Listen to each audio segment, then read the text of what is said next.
Hi hello నమస్తే, this is Manori. ఇది కదిరిలో మా తోట అండి. ఇక్కడ ఒక బుల్లి వాచ్మ్యాన్ కి రూమ్ స్టార్ట్ చేశాము. బట్ చిన్నదైనా పెద్దదైనా ఫస్ట్ కన్స్ట్రక్షన్ పునాది కాబట్టి మా తోటమాలి రూమ్ ని నేనే పాల్గొనబోతున్నాను. సో చిన్ని రూము అండ్ చిన్ని బాత్రూమ్, బయట ఒకటి వరండా లాగా. ఈరోజు పాలు పొంగు పెడుతున్నాము. ఇది నేను పళని నుంచి తీసుకొచ్చిన పాత్ర. సో ఎప్పుడైనా పాలు పొంగు పెట్టాలంటే ఇది బాగుంటుందని తెచ్చుకున్నాము. సో దేవుని మూల కదిరి లక్ష్మీ నరసింహస్వామి పటం పెట్టి చిన్నగా కుబేర దీపాలు పెట్టాను. ఇక్కడ నుంచి నేను ఇక్కడ ఎందుకు కిటికీ పెట్టానంటే, ఇక్కడ నుంచి అక్కడ ఫ్యూచర్ మేము అక్కడ హౌస్ కన్స్ట్రక్ట్ చేస్తాము. సో వాచ్మెన్ కి మేము మమ్మల్ని అబ్జర్వ్ చేయడానికి కానీ రావడానికి వెళ్ళడానికి ఇక్కడ కిటికీ ఉంటే బాగుంటుందని ఇక్కడ పెట్టాను. సో ఇక్కడే 12 గేట్.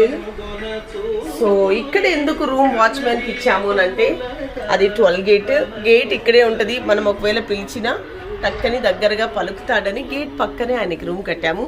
నాకు ఈ చింత చెట్టు అంటే చాలా చాలా చాలా ఇష్టం. నేను యాక్చువల్లీ ఈ చింత చెట్టు దగ్గర సిట్అవుట్ వేయించాలి అనుకుంటున్నా.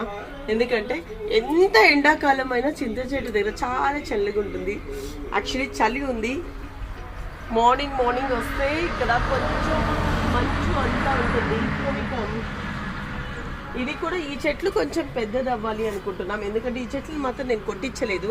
ఇది కొంచెం పెద్దదైతే నీడ బాగుంటుంది అక్కడక్కడ సిట్అవుట్స్ అని. ఇక్కడంతా అరటి చెట్లు నాటాలి అనేది నా కాన్సెప్ట్. సో నాటుకోళ్ళు షెడ్ అయితే దీని మీద వేస్తా ఫిక్స్. దారి రెడీ అవ్వడానికి ఇటుకలు ఇసుక అంతా వచ్చింది. నెక్స్ట్ వర్క్ అదే. సో పైప్ వర్క్స్ అన్ని చేయడానికి తీసుకొచ్చారు. ఇది కార్ అయితే నేరుగా వచ్చేసి ఈ చింత చెట్టు నీటిలో పెట్టుకుందామని అదంతా క్లీన్ చేసాము. సో ఇది విశేషాలు. ఈ రోజు అయితే పాలు పొంగు పెట్టేస్తున్నాం. Thank you so much. And మీ అందరి బ్లెస్సెస్ కూడా మాకు ఉండాలని కోరుకుంటున్నాను. సో మా హస్బెండ్ బిజీగా ఉన్నారు. సో మార్నింగ్ 5కే వచ్చాము. ఏం చేస్తున్నాం మనం తోటలో? వాచ్మెన్ ఇల్లు గృహప్రవేశం. కరెక్ట్ గా సూర్యుడి దిక్కు చక్కగా పొంగుతా ఉంది తూర్పుకి. సో తూర్పుకి పొంగుతుంది. So I'm very happy. ఏమండి వాల్చిన సైడ్ పొంగుతుంది కదా. ఓం లక్ష్మీ కటాక్ష ప్రాప్తి రస్తు. సర్వే జన సుఖినో భవంతు. అందరూ బాగుండాలి, అందరూ ఉండాలి. నమస్తే.